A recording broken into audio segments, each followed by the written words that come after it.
The Boss Husband. Credit to the author. 1221-29. Ang mga pangalan po na nandito ay galing sa mga name generator. Kaya kung meron man pagkakatulad sa mga pangalan ng totoong tao o lugar, ito ay tunay na hindi sinasadya. Ang kwentong ito ay rated SPJ. Striktong patnubay sa mga walang jowa. Ito ay bawal din sa bata at matatandang walang asawa. Agad na binago ni Justin ang kanyang tono at ngumiti, pero syempre, kung hindi ka sumasang-ayon, maaari pa rin tayong makipag-ayos. Sumasang-ayon ako, syempre gagawin ko, walang ekspresyon na sabi ni Marian, sige, hindi kami mamamatay ng kapatid ko sa gutom o mawawala kung wala ka. At saka, masasabi ko lang kay Leia na gusto ng kanyang ama na samahan ang kanyang mga auntie sa halip na siya. Mapait na ngiti ang ibinigay ni Justin, honey, paano mo ito tuturuan sa iyong anak? Magkamali ang chubby na babae. Hindi ito hindi pagkakaunawaan, sasama ka sa ibang babae, tinitigan siya ni Marian. Hindi naglakas loob na salubungin ni Justin ang kanyang mga mata at napakamot sa kanyang ulo, hindi ito ang iniisip mo. Marami sa mga dati kong kaibigan sa Sicily ang gustong puntahan ko, hindi ko sila matitigilan, di ba?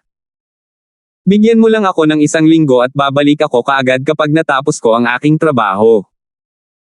Kinusot-kusot ni Marian ang kanyang mga mata, paanong makakadalaw sina Roslyn at Ate Karen ngunit hindi ako at si Leia. Mabilis na ikinaway ni Justin ang kanyang kamay, nako, ang mercenary conference sa Sicily Island ay higit sa lahat ay tungkol sa mga labanan. Kilala mo si Leia, lahat ng mga tao doon ay mabangis at matapang, kung pupunta siya doon, tiyak na magiging problema. Naunawaan ni Marian ang pag-aalala ni Justin at medyo kumalma, ngunit medyo hindi pa rin nasisiyahan. Nakita ni Justin ang babae na bahagyang nakapout ang kanyang mga labi at alam niyang halos kumbinsido siya. Habang may sasabihin sana siya ay nag-vibrate ang phone niya. Inilabas niya ang kanyang telepono at nakitang galing iyon kay Rebecca. Sumagot siya, hello, inay. Ano ito? Narinig ni Marian na ito ay mula sa kanyang biyenan at nakinig siyang mabuti. Pagkaraan ng ilang sandali, nagbago ang ekspresyon ni Justin, pinutol niya ang tawag pagkatapos magsalita ng ilang salita. May narinig ba ako tungkol kay Lester? Nag-aalalang tanong ni Marian. Hindi tumanggi si Justin at tumango, sinabi ni inay na bumalik na si Lester sa tirahan niyang. Sinabi niya na gusto niyang magbago para sa ikabubuti at muling nag-enroll sa hukbo.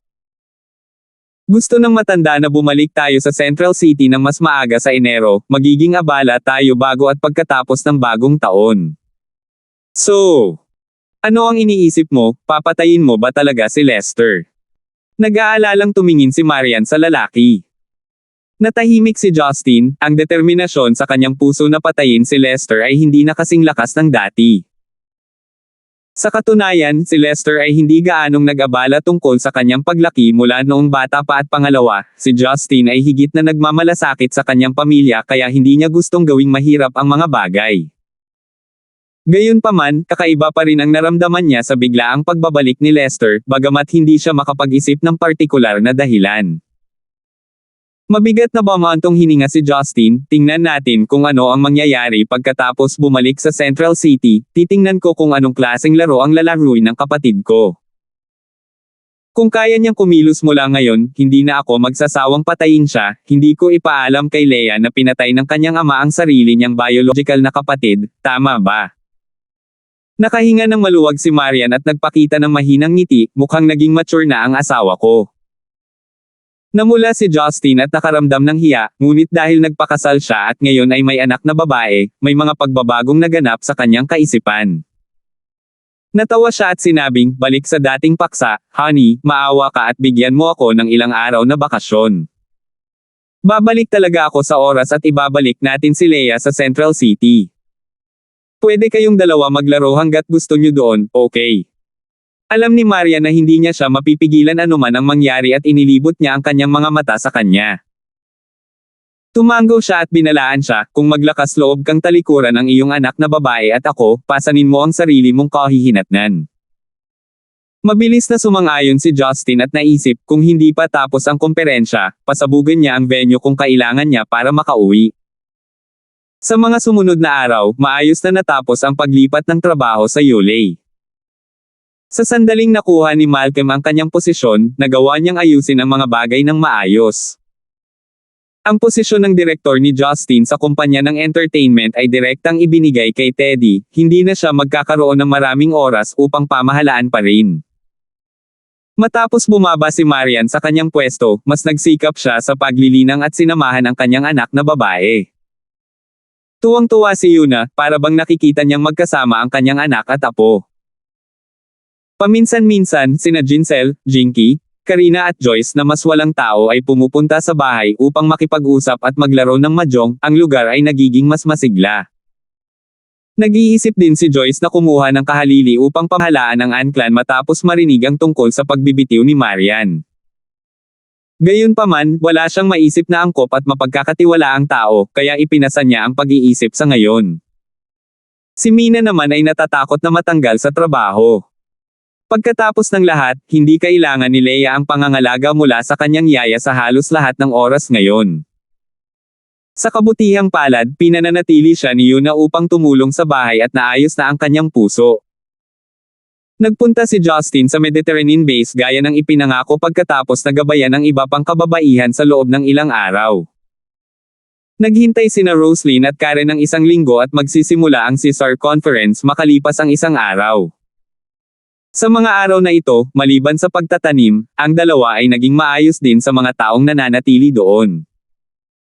Sa kabila ng hadlang sa wika, pagkatapos nilang pumasok sa soul-forming stage, naging mahusay ang kanilang memorya at hindi masyadong mahirap na matuto ng mga bagong wika. Bilang karagdagan, ang mga residente sa isla ay halos mga retirado mula sa mga espesyal na puwersa, mersenaryo at zero, kaya mas maginhawa para sa dalawa na makahanap ng mga karaniwang wika na magkasama. Ang napakahusay na husay ng dalawa ay nagpabor din sa kanila ng mga batang mahilig makipaglaban, at ang pagbibigay ng payo sa mga bata ay naging isang kawili-wiling aktibidad. Sa madaling salita, ayaw ng dalawa na umalis ngayon. Si Old Ron, bilang prestihiyosong tour guide, para sa Sicily Island trip na ito ay kusang loob na naghanda. Sa pagdating ni Justin, naghanda na si Ron ng isang marangyang pribadong jet, naghihintay para sa kanya at sa dalawang babae na umalis. Dahil kalahating oras lang ang biyahe mula sa The Forgotten Realms papuntang Sicily Island, makakarating sila sa isang kisap mata. Ngunit dahil ito ay isang paglalakbay para sa libangan, iginigiit pa rin ni Ron ang kalidad. Bilang isla na may pinakamakapal na populasyon, ang Sicily Island ay matatagpuan sa southwest area ng Asia-Pacific Island. Gaya ng nakasaad sa kasaysayan, ang mga sinaunang Griego, Imperyong Romano, Byzantine, Norman at iba pa, ay lahat ng namuno sa islang ito noon. Matapos mahati ang kaharian ng Sicily, lumipat dito ang mga Espanyol at kalaunan ay kinuha ng kaharian ng Italia ang Sicily. Ngayon, nagkaroon ng autonomiya ang Sicily. Ang lugar na ito ay madalas na kilala sa mundo, higit sa lahat dahil ang mga Italian mafia ay nasa buong lugar na ito. Ang mga pamilya ng mafia ay nag-organisa ng isang shadow government na halos kahanay sa regular na pamahalaan. Kinokontrol ng kanilang mga kampan ang kabuuan sa ilalim ng kanilang bandila. Dito, ang batas ay walang laman at mapatla, tanging ang patakarang kumikita ng mafia at network ng mga interes ang pinaka-maaasahang garantiya. Ang pamilya Constantine ni Ron ay isa sa mga sinaunang at pinakamalakas na pamilya sa mga mafia. Gayunpaman, nagbitiw si Ron bilang pinuno ng angkan sa loob ng maraming taon. Bagamat ang kanyang seniority ay ang pinakamarangal sa pamilya, hindi sineseryoso ng matanda ang kanyang mafia background. Sa eroplano, na Karen at Roslyn ay nabighani sa iba't ibang kaugalian at kultura na binanggit ni Ron, ngunit mas curious sila sa Mafia Alliance. Mr. Ron, nabalitaan ko sa mga tao sa isla na ikaw pa rin ang honorary president ng Mafia Alliance.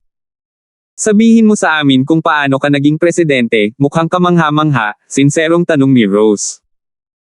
Ang kanyang Red Thorn Society ay walang halaga kumpara sa pamilya ng Italian Mafia, masyadong baguhan. Sila ay mga gangster na may daan-daang taon ng kasaysayan. Tila kalmado si Ron at hindi inisip na ito ay napakahusay at ngumiti, Lady Rose, ang lahat ng ito ay iniuugnay sa dakilang kamahalan Pluto. Sa katunayan, kung hindi niya tayo tinulungan, ang ating mafia ay maaaring nawala sa Sicily. Ang asawa natin. Anong ginawa niya? Curious na sabi ni Karen. Bumantong hininga si Ron, ang dalawa kong babae, sa katunayan, ang mga lumang anti-gang pamilyang ito sa ating Mafia Alliance ay unti-unting bumababa nitong mga nakaraang dekada. Kung tutuusin, ang saklaw ng ating mga aktibidad ay napakaliit pa rin, at karamihan sa mga tao sa mundo ay hindi kayang tiisin ang ating pag-iral.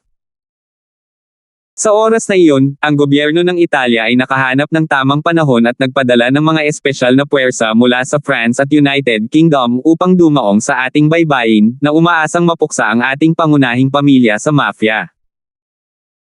Nakatanggap kami ng balita, mahirap pa ring labanan ang kanilang lumalakas na lakas ng putok. Dapat mong malaman na kapag ang makinarya ng Estado ay pinilit na gumana, ang ilang pag-iingat ay hindi isang problema para sa kanila, ngunit kapag ang aming pangunahing puwersa ay malapit ng matalo dahil sa kakulangan ng mga bala at tauhan, ang kanyang kamahalan Pluto ay biglang lumitaw.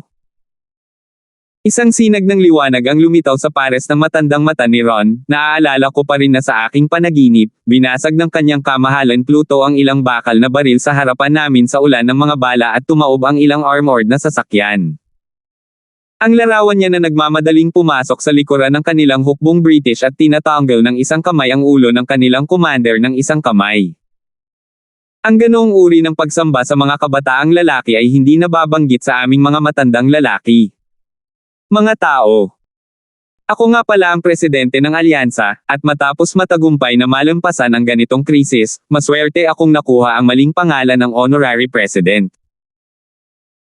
Sina Roslyn at Karen ay parehong nagniningning ang kanilang magagandang mata, nakatingin kay Justin ng may emosyon, ngunit ang lalaki, na may hawak na mga toothpick sa magkabilang kamay, ay patuloy na tinutusok ang mga tropikal na prutas sa plato ng prutas at ipinadala ang mga ito sa kanyang bibig. Dahil tinitigan siya ng dalawang babaeng tulad nito, hindi sinasadyang sinundot ni Justin ang 2 piraso ng dragon fruit at ibinigay ito sa kanila. Ngumiti siya at nagtanong, gusto mo bang kumain? Biglang naramdaman ni Roslyn at Karen na may malaking pagkakaiba sa pagitan ng kanilang mga inaasahan at ng katotohanan. 12:22. Bagamat akala nila ay naglalako lang siya, paano na lang siya kumakain ng mga prutas na parang gutom na multo, habang pinag-uusapan nila ang kanyang mga dakilang gawa. Pero dahil nasa labi na nila, kinain pa rin ng 2 babae ang dragon fruit. Gusto mo pa ba? Medyo maganda, tanong ni Justin. Lumunok si Roslyn at inikot ang kanyang mga mata kay Justin, ikaw ang pinag-uusapan namin. Wala kang sinabi sa amin, gusto naming marinig ni Karen ang tungkol sa mga nakaraan mong kwento. Ikinaway ni Justin ang kanyang kamay, ano ang pag-uusapan, hindi naman ito masaya. Lumingon si Karen kay Ron at nagtanong, Mr. Ron, paano mo nakilala si Justin dati? Paano ka naging steward niya mula sa presidente ng Mafia Alliance? Mukhang walang magawa si Ron, my lady, to be honest. Ito ang gusto kong itanong sa kamahalan Pluto, pero ayaw niyang sabihin sa akin. Sa katunayan, hindi ko pa siya kilala bago ang pagsalakay ng 3 kaharian sa Sicily at ang aming Mafia Alliance ay halos walang intersection sa kanya. Noong mga oras na iyon, ang kanyang biglaang pagpapakita ay nagulat kami, ngunit sa anumang kaso kung paano namin natalo ang mga Italyano at natalo niya noon ang mga British at siya ang dahilan ng pagkatalo namin sa mga Italyano. Tropang Pranses. Nagtinginan ng dalawa ng may kainahinala, hindi nila inaasahan na si Justin ang uri ng taong magtatanggol sa hustisya. Bagaman, hindi talaga makakaugnay ang Mafia Alliance sa hustisya. Honey, bakit mo tinulungan si Mr. Ron noon? Curious na tanong ni Rose. Pinunasan ni Justin ang kanyang ilong, ano ang kawili-wili tungkol dito, marahil dahil ako ay lasing at pakiramdam ko ay pumatay ng random. Huwag kang magpapatalo, lagi kang kinukusot ang ilong mo kapag nagsisinungaling ka, kinurot ni Roslyn ang ilong at ininsulto. Si Justin ay tinitigan ng 2 babaeng natulala. Dahil napakaraming taon na ang lumipas, sa palagay ko ay ayos lang na sabihin ito noon, sa katunayan, hindi sinasadya. Sa hindi sinasadya. Si Ron ay nakikinig din ng mabuti, siya rin ay labis na naguguluhan sa nangyari noong mga oras na iyon. Tumango si Justin, noong oras na iyon, pumayag na lang ako kay Catherine. Nako, nanay ni Jane, natulungan silang 2 na malutas ang paghahabol ng English royal family at agawin ang British royal status. Nagkataon, ang responsable sa pagtugis, ang commander ng Special Forces ay siya ring taong responsable sa pag-atake sa Sicily. Nagkataon na nahanap ko siya noong araw na iyon, at siya ang maghihintay sa kanila ng Mafia Alliance para makipagkompetensya sa mga tropa niya. Finish before killing. Time is precious. I still had to run back to England to fight with the group of guys with the sword in the stone, kaya hindi ko na masyadong pinansin, pinatay ko na lang siya. Nagpakita si Ron ng masalimuot na ekspresyon, sa wakas ay naunawaan na niya kung bakit nag-aatubili si Justin na sabihin sa kanila ang totoo. Kung tutuusin, ang pagtulong sa kanila ay talagang incidental occurrence lang. Sa mapait na ngiti, hindi alam ni Ron kung ano ang sasabihin, pero baon siya sa utang, kaya hindi na niya ito pinag-abala pa. Si Roslyn at Karen naman ay hindi napigil ang matawa. Tanging si Justin lang ang makakagawa ng mga walang hiya at walang ingat na aksyon. Habang sila ay nag-uusap at nagtatawanan, sa wakas ay nakarating na sila sa Palermo, ang kabisera ng Sicily. Ang Palermo ay pinarangalan bilang ang pinakamagandang Muslim na lungsod sa mundo ng mahusay na makata na si Dante sa simula ng Renaissance. Dito, may mga nakamamanghang tanawin ng arkitektura ng Arabia sa lahat ng dako. Pagkababa ng eroplano, si Fidel, ang kasalukuyang patriarch ng pamilya Constantine, ang panganay na anak ni Ron, ay nagpadala ng ilang itim na Bentley, tahimik na naghihintay sa labas ng paliparan. Kamukhang kamukha ni Fidel si Ron, isang ginoong may bigot at isang pares ng gintong baso. Hindi naman siya mukhang leader ng isang mafia family. Nang lumitaw ang figure ni Justin sa isang floral blouse sa harap ng grupo ng mafia, si Fidel at ang iba pang mga disipulo ng pamilya Constantine ay sabik na tumingin.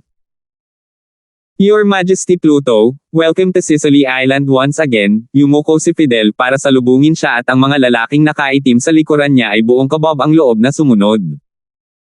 Hindi inisip ng ilang taong dumadaan na kakaibang makita ang eksenang ito.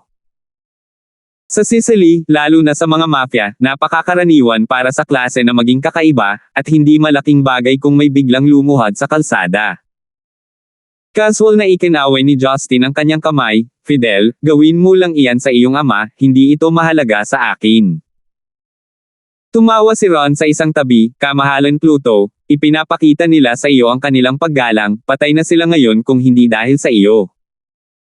Nagkibit balikat si Justin, alam kung paano hindi magbabago ang mga taong ito kahit na makalipas ang maraming taon, kaya hindi siya nag-abala. Sumakay sina Roslyn at Karen sa kotse at curious na tumingin sa tanawin ng Palermo sa labas ng bintana ng kotse. Ang mayamang Gothic, Roman at iba pang mga estilong katangian dito ay nagpahilo sa dalawang babae. Sa mga lansangan at sa palengke, masiglang nag-uusap ang mga turista at lokal na residente, lahat ng uri ng karera at kasuotan na parang pinagsama-sama ang buong mundo. Wala namang masyadong espesyal, ito ay isang ordinaryong lungsod ng turista, ito ba talaga ang teritoryo ng mafia?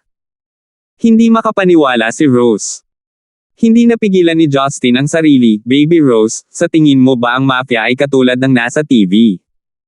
Kailangan din nilang mabuhay. Walang may gusto sa mausok na buhay, umaasa rin sila na nakatira sila sa isang maganda at tahimik na lugar.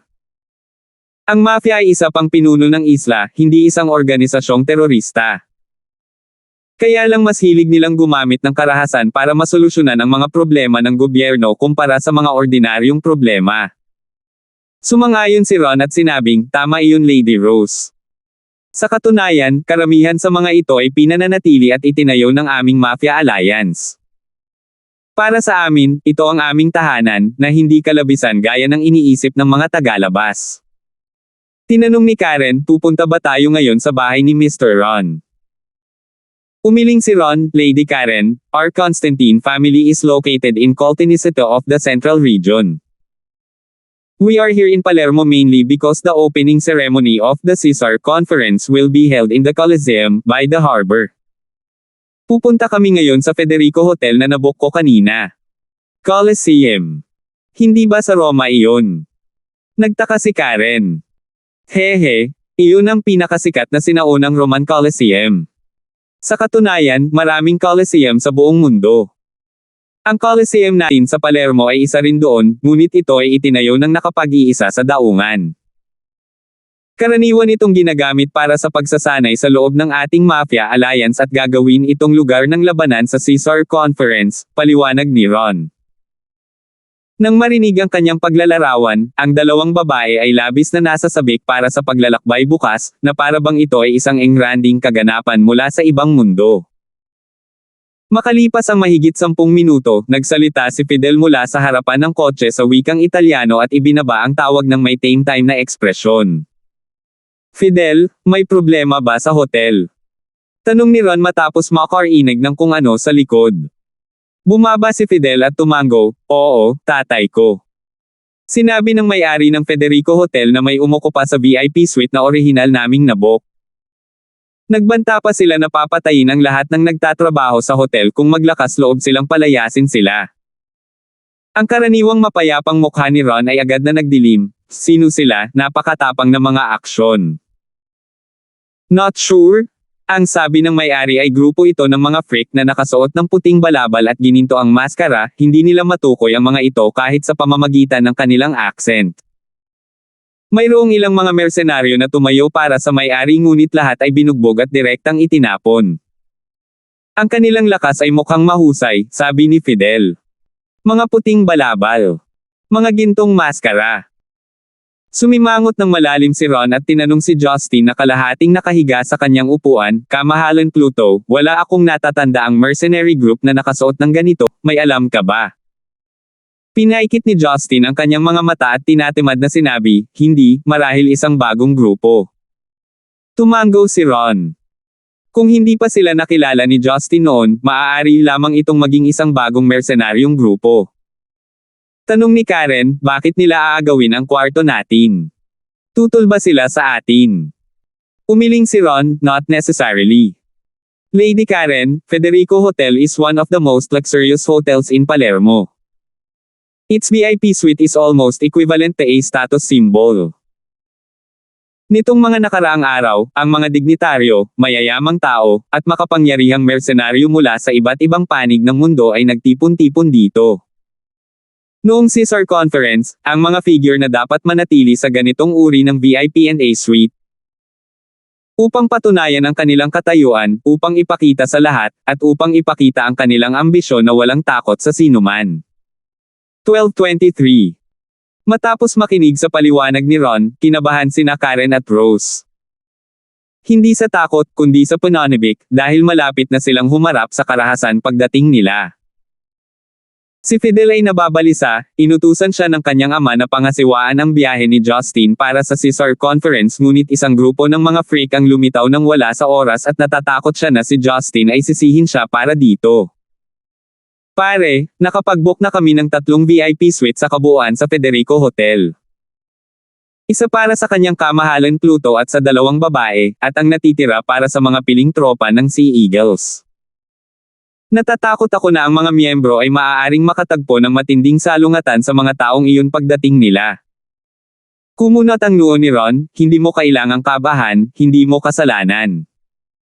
Dapat mas maaga tayong dumating kaysa sa tropa ng Sea Eagle sa ganitong bilis. Hindi napigilan ni Roslyn na magtanong Mr. Ron, ngayon lang ba natin ipinapadala ang Sea Eagle's troop? Nakangiting paliwanag ni Ron, Madam, ang pagpili ng mga tauhan ay tinutukoy ni Sauron. Bagamat ang koponan ay pinangalanan sa Sea Eagles, ang mga panloob na miyembro ay mula sa iba't ibang mga tropa sa ilalim ng kanyang kamahalan Pluto, kabilang ang mga assassin mula sa Zero. Kaya lang, hindi kami maaaring lumaban sa loob ng aming sarili, kaya nagtitipon kami sa isang koponan. Sa bawat Caesar's Conference, ang mga sundalo na nakagawa ng pinakamaraming progreso sa lahat ng mga tropa ay napili at ang mga sundalo na nakagawa ng pinakamaraming progreso para sa lahat. Noong nasa Stonegate ako, nakilala ko si Mullen mula sa isa sa team ng Sea Eagles, anong rank siya? Nagtatakang tanong ni Rose. Napaisip sandali si Ron. Nang makitang walang sinabi si Justin habang umiidlip, kinailangan niyang ipagpatuloy ang kanyang sarili, si Captain Mullen ang namamahala sa Nordic Affairs. Sa katunayan, siya ay pinakamahusay sa Snow Combat Command at iba pang mga proyekto. Kung tungkol sa pakikipaglaban, sila rin ay kabilang sa mga pinakamahusay sa Sea Eagles, ngunit hindi sila kapantay ng mga nangungunang mandirigma ng tropa, at higit pa sa lahat ng mga nangunguna sa Zero. Mahusay na mga kasanayan sa pakikipaglaban, ay mga power user mismo o ilang mga tagapagmana ng sinaunang kapangyarihan, ang kanilang lakas ay talagang nahihigitin ng mga ordinaryong tao. Nang marinig ito, nagliwanag sa tuwa ang mukha ni Rose. Alam niya na ang pagiging epektibo ng labanan ni Mullen at ng iba pa kapag ginamit nila ang kanilang buong lakas ay hindi ang pinakamalakas, at hindi sila makapaghintay na makilala ang kinatawan ng koponan ni Justin. Tiningnan ni Justin ang masayang enerhiya ng babae, at naramdaman sa kanyang puso na iba talaga ang kikilos ng bawat tao. Babae silang lahat ngunit laging sinasabi ni Marian sa kanyang sarili na huwag makipag-away at huwag pumatay, ngunit kung si Roslyn iyon, malamang napipiliin niyang patayin ang mga amo kung talagang gusto niyang pumatay at ang karahasan ang paraan upang malutas ang mga problema. Tungkol naman sa Federico Hotel, kung sino man ang mga lalaking may puting balabal na iyon, hindi gaanong nag-abala si Justin. Marami na siyang nakitang iba't ibang senaryo at magiging maayos din ang lahat sa huli, go with the flow lang. Maya-maya, nakarating na ang kanilang Bentley sa labas ng engranding at prestihiyosong hotel. Matatagpuan ito sa tabi ng dagat, ang tahimik na papalubog na araw kasama ang bahagyang maasim na simoy ng dagat, ang kapaligiran ay komportable at banayad. Sa labas ng hotel, isang malaking bilang ng mga antique grade na sasakyan ang nagpahayag ng mabagal at retro na takbo ng buhay dito. Isang mapayapang larawan, kung hindi dahil sa mga mantsa ng dugo na iniwan ng bakbakan sa labas ng hotel, at ang malaking bilang ng mga nanunood ng mga turista at isang malaking bilang ng mga malalakas na mersenaryo, hindi ito magiging ganito ka-uncoordinated. Pagkalabas na pagkababa ni Justin at ng iba pa sa sasakyan, nakita nila ang ilang ambulansya na lulan ang 7 o 8 sugatan at may dugong mga mersenaryo. Ang may-ari ng hotel ay isang Arabian na may malaking tiyan, patuloy na nagdarasal kay Allah, umaasang pagpalain ang mga mersenaryong mandirigma na ito na tumayo para sa kanyang hotel. Hassan, kumusta ang sitwasyon? Nanguna si Fidel. Halatang mas pamilyar si Hassan kay Fidel, na may mapait na mukha. Allah, Mr. Fidel, nandito ka na sa wakas. Patawarin mo ako sa aking kawalan ng kakayahan, hindi ko mailigtas sa iyo ang mga VIP suite na nararapat para sa iyo. Ang mga taong iyon ay may ganoong brutal na ugali, kailangan ko ring isipin ang buhay ng aking mga empleyado. Wala namang namamatay, di ba? Tinapik ni Hassan ang kanyang dibdib ng maluwag. Oo, kahit na ang ilang mga mersenaryong mandirigma ay nasugatan, hindi ito nagbabanta sa buhay. Malamang na isinasaalang-alang ng mga lalaking iyon ang mga patakaran na ang pagpatay sa mga tao bago ang Caesar Conference ay magdudulot sa kanila ng diskwalifikasyon. Mabuti naman. Nakahinga ng maluwag si Fidel. Nasaan sila? Lumapit si Ron at nagtanong. Nakita ni Hassan si Ron at agad na yumuko ng may paggalang, nako, napakaganda, nandito si President Ron. Tulungan mo ako, nasa VIP suite sila ngayon. Tumango si Ron at bumaling kay Justin, kamahalan Pluto, dadalhin ko ang aking mga tauhan at kakausapin ang mga taong iyon. Malamang na hindi sila lalaban sa buong Mafia Alliance sa isla para sa kapakanan ng silid. Hindi ito naabala ni Justin, ngunit halatang gustong ipagtanggol ng matanda ang kanyang sarili kaya hindi niya dapat pabulaanan ang imahe ng may-ari. Iwan mo na sa amin. Sa pagkakataong iyon, bumaba ang ilang lalaki at babae na may iba't ibang hugis ng katawan sa isang itim na Dodge commercial vehicle na kara-rating lang. Isang matipunong maputing lalaki na may kalbo ang ulo, may dilaw ng ngipin, ang sumigaw na may napakatalino ng ngiti.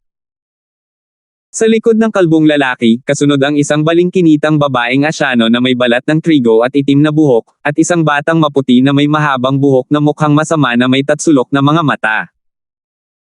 Ang pinakakapansin-pansin na kaibahan ay isang puting blonde na batang babae, at isang matangkad, manipis na itim na lalaki na lumakad ng magkasama, hinahamon ang mga eyeballs. Ang 5 taong ito ay nagbihis din sa iba't ibang paraan, tulad ng 5 magkakaibang grupo ng mga turista na dumating para magbakasyon. Nang dumating ang 5 tao kay Justin sa pamamagitan ng appointment, pinigilan nila ang kanilang pananabik, at yumuko, lahat ay bumalik sa kanilang katinoan. Iyong kamahalan Pluto, isang karangalan na mapapanood ka rito sa pagkakataong ito, sabi ng kalbong puting lalaki na may nerbiyos na ngiti. Tiningnan ni Justin ang tatlong lalaki at dalawang babae ng may interes, kayo ba ang mga elite na pinili ni Sauron para lumahok sa kompetisyong ito? Oo, kamahalan Pluto. Kami ay totoo, kung hindi ka naniniwala sa akin, si General Sauron ay darating mamaya at malalaman mo, ang puting babae ay hindi natatakot kay Justin at sinabi sa pananabik.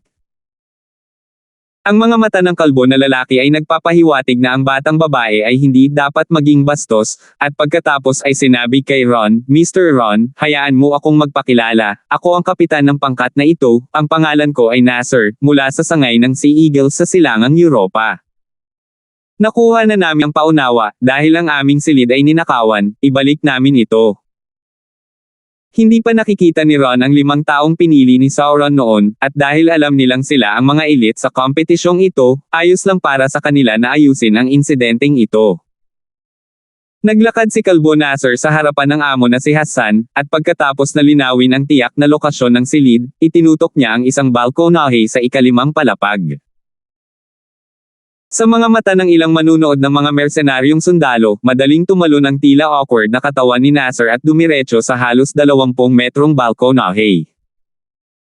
Gayunpaman, ang pisikal na kalidad na ito ay hindi sapat upang makaramdam ng labis na pagkagulat ang mga tao. Maraming mersenaryo ang na-curious kung kaya bang talunin ni Nasser ang grupo ng mga freak. Pagkarating ni Nasser sa balcony ay diretso niyang itinulak ang salamin na pinto sa labas, ngunit nang papasok na sana siya ay isang matinding dagandong ang kanyang pinakawalan. Oh! Isang puting figure ang umatake kay Nasser sa kanyang dibdib na parang isang daloy ng liwanag nang siya ay papasok na. Parang kanya na tumama ang katawan ni Nasser sa rehas ng balkonahe mula sa ika-5 palapag at lumipad palabas. Nagulat si Ron, Fidel at iba pa. Ang kasanayang ito ay talagang hindi isang bagay na maaaring harapin ng mafia na tulad nila. Ang bilis ay hindi nakikilala. Malinaw na nahuli si Nasser, gayunpaman nang siya ay pagbabarilin, hindi siya nagtamo ng anumang pinsala. Sa mata ng maraming tao, pagkatapos niyang patatagin ang kanyang figure sa hangin, mabigat na dumaong ang mga paa ni Nasser. Boom! Matapos ang muffled sound, dinurog ni Nasser ang lupa gamit ang kanyang mga paa. Sa dibdib na nataman, punit-punit na ang damit, ngunit walang pinsalang pisikal. Lumiwanag ang mga mata ni Justin. Bagamat panandalian lang itong larawan, hindi pa rin niya ito pinalampas, hindi niya inaasahan na power user pa rin pala ang tila walang ingat na kalbo na ito. At alam ng puting figure na hindi siya nagdulot ng anumang pinsala kay Nasser at lumipad din pababa mula sa ika-5 palapag. Mula sa iba pang 2 VIP suite sa ika-5 palapag, 4 na puting balabal at gininto ang maskara ang lumipad din pababa. Sa pagkakataong ito, makikita na ni Justin at ng iba pa ang hitsura ng mga freak na ito. Sinasabing ito ay isang Snow White cloak, ngunit sa katunayan ay may mga ginintoan na kakaibang pattern, tulad ng paglalarawan ng ilang komplikadong rune. Sa ilalim ng talukbong, ang gininto ang maskara, tanging ang kanilang mga mata ang nakalantad at ni isang sulok ng kanilang mga mukha. Gayunpaman, ang nakakuha ng atensyon ni Justin ay hindi ang mga kasuotan at maskara sa kanilang katawan, kundi ang mga natatanging tato sa kanilang likod. 1224. Ang maliwanag na pulang tato, kapansin-pansin at nakakasilaw. God Killer. Bulong ni Justin sa kanyang sarili, ito ay isang pangalan lamang ngunit si Justin ay hindi masyadong walang muwang na maniwala na sila ay nagtato ng random tulad ng mga nagyayabang na mga teenager sa kalye, para sa pag-akit ng atensyon. Napansin ng matandang Ron na mapagmasid ang mga tato sa mga taong ito at naging berde ang kanyang mukha. God Killer. Ang tapang nila. Maraming taon na ang nakalipas, nang manahin ni Justin ang pagka-Diyos mula sa dating kamahalan Pluto, hindi ito ibinilang na pumatay ng isang Diyos dahil may kakayahan siyang dalhin ang pagka-Diyos at nagkataon na nakilala niya si Majesty Pluto na naghahanap ng paraan. Ang tinaguriang pagiging isang Diyos sa pamamagitan ng pagpatay ng isa, ay kadalasang usap-usapan at pinalaki ng mga tagalabas, hindi kailanman inisip ni Justin ang kanyang mga aksyon bilang pagpatay sa isang Diyos. Sa katunayan, ang mga Diyos na umabot sa antas ng 12 Diyos ay immortal sa ilang diwa, maliban kung sila mismo ay sumuko sa reinkarnasyon at inilipat ang kanilang pagka-Diyos o inilabas ang kanilang mga banal na pandama. Ang dahilan kung bakit ang 12 Diyos ay nasa itaas ng mga namatay ay dahil hindi lamang ang kanilang space law ay umabot sa isang napakataas na antas, kundi dahil ang kanilang sariling espiritual na kapangyarihan ay maaaring ganap na mapangalagaan ang kanilang pagka-Diyos at banal na kahulugan para sa kumpletong reinkarnasyon.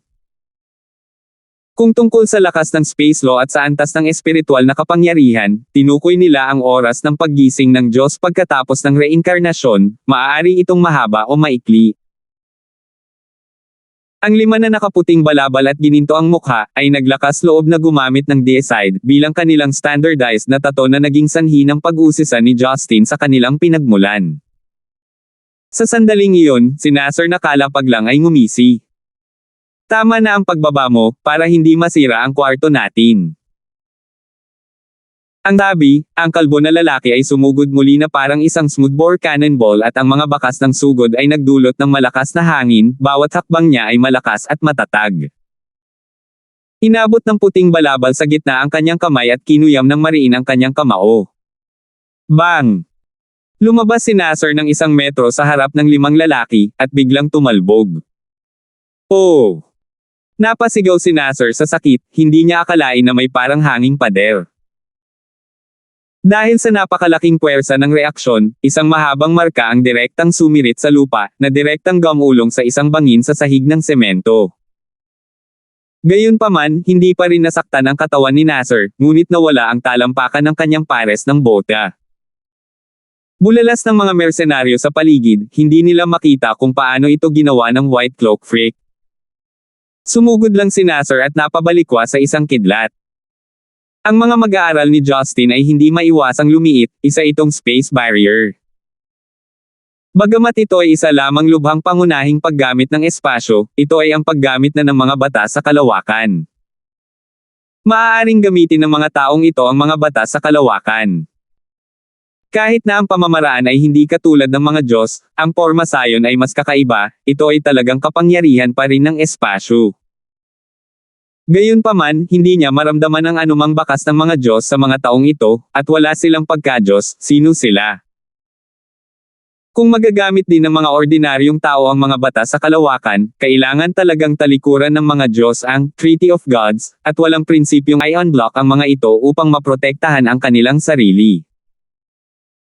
Ang mga puting balabal na iyon na nakalabas ang mga mata sa labas ng maskara, lahat ay tumingin kay Justin, karamihan sa kanila ay may kaunting nakakatakot na paghamak.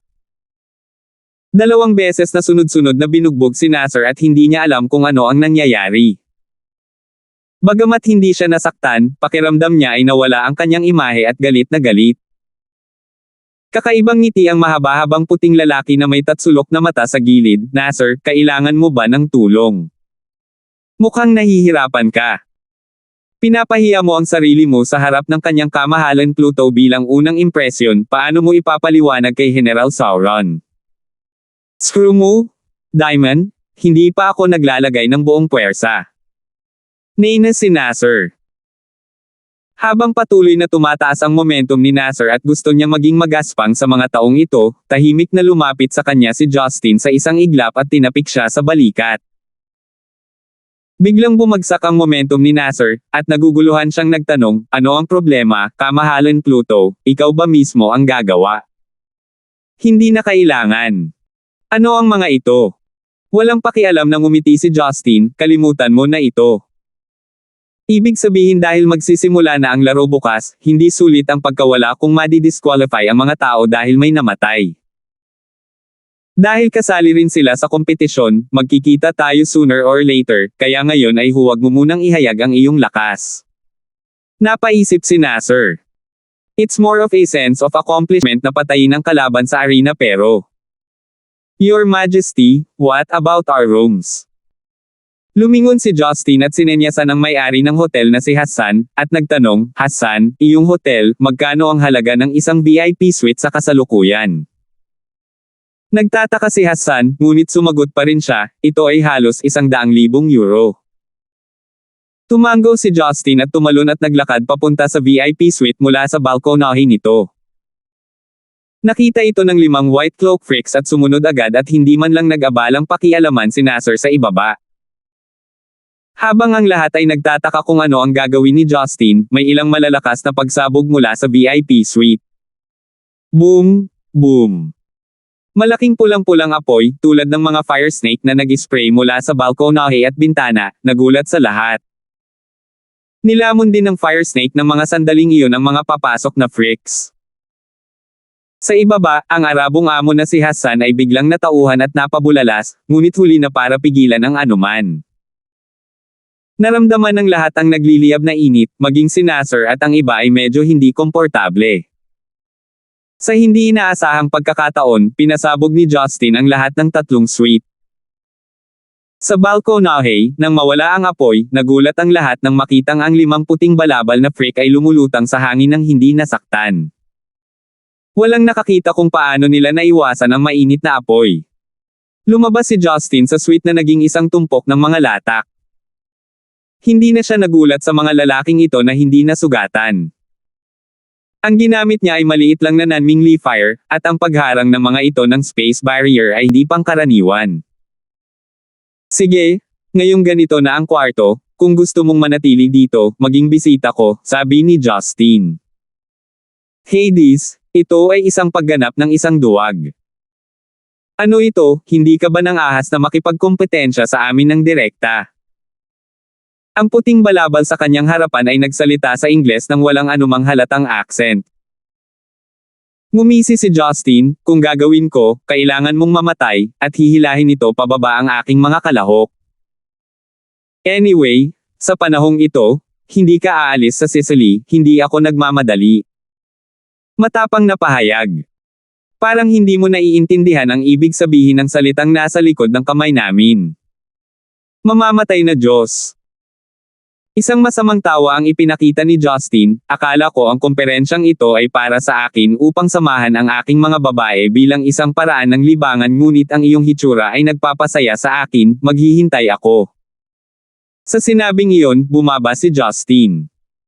Ang 5 puting balabal ay walang balak na sundan siya, at halatang hindi rin sila nagmamadali. Pagkalapag, sinabi ni Justin kay Ron, bigyan mo si Hassan ng 400,000 euros at umalis na tayo. Your Majesty Pluto. Iyon lang. Walang gana na tanong ni Nasser. Idiot, gusto mo bang ma-disqualify? Kung hindi ka makakasali, bababa ang komisyon, gusto mo bang galitin ng lahat ng kapatid tayong 5? Pinandilatan siya ng mahabang buhok na si Diamond. Mabilis na pinirmahan ni Ron ang isang tseke kay Hassan at nagtanong, kamahalan Pluto, dahil hindi tayo maaaring manatili dito, pumunta tayo sa Casino Hotel sa tabi ng dagat, kung saan may puhunan mula sa ating pamilya. Kahit na ang arena ay malayo sa punto, ang kondisyon ay wala nang mas masahol pa dito. Medyo nababalisa si Fidel at hinaila ang manggas ng kanyang ama pare, hindi ba medyo nakakaabala? Kumunat ang noo ni Ron, bakit? Natahimik si Fidel ngunit sinulyapan sina Karen at Roslyn na kanina patahimik na nanunood sa sitwasyon, na may pag-aalala. Biglang may naalala si Ron at pinag-isipan ito ng mabuti. Na-curious sina Roslyn at Karen sa mga white cloak freak na iyon at hindi pinansin ang kakaibang ekspresyon ni Ron at ng kanyang anak. Tinapik ni Justin ang balikat ni Fidel ng may pag-unawa, at ngumiti ng malalim, huwag kang masyadong mag-isip, pambihira ang mga babae ko, walang mangyayari. Tumango si Ron at ang kanyang anak sa bahagyang kahihiyan. Tumango siya at hiniling si Justin at ang iba pa na sumakay sa kotse, at natural na sumunod si Nasser at ang iba pang 5 kalahok. Nang maghiwa-hiwalay ang mga tao sa labas ng Federico Hotel, ang 5 puting balabal na lalaki ay nakatayo sa itaas na palapag ng hotel, pinapanood ang convoy ni Justin na umalis. Ares, hinahayaan ba natin siya ng ganito? Mukhang wala siyang banta sa atin, tanong ng isang puting balabal.